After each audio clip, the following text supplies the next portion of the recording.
Well, I'm glad you asked that question because all I hear from the press is that I'm moving so swiftly that it's like a blur going by. This has been a couple of years, 2.5, since the initial investigation of the Russian involvement in America's election, which started much of this and then led to other things.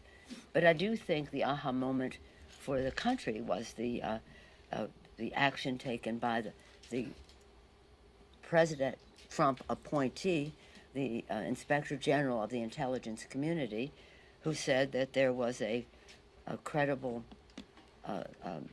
report from a whistleblower of grave concern, and that Congress should be aware of that.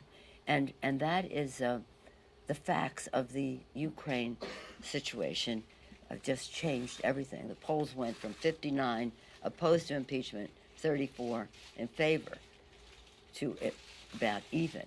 And let me just say this. This isn't, we are saying the Ukraine. The Ukraine was the vehicle of the president's action, asking a president of another country to make an announcement that he was investigating the president's political opponent and withholding military assistance that was voted by the Congress of the United States. Unless and until he did so, the president did so. But this isn't about Ukraine, this is about Russia. Who benefited by our withholding of that military assistance? Russia.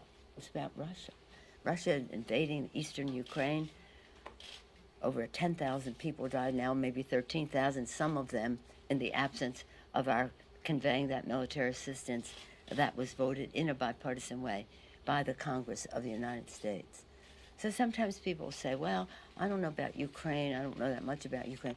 Well, our adversary in this is Russia. All roads lead to Putin. Understand that. And so that was the aha moment where we had, see, in the other cases, we had the obstruction of justice, but we didn't have as much information as to what he was obstructing justice on, because the White House was withholding the information and not enabling us, that even Richard Nixon enabled us to have the grand jury testimony. So that was it.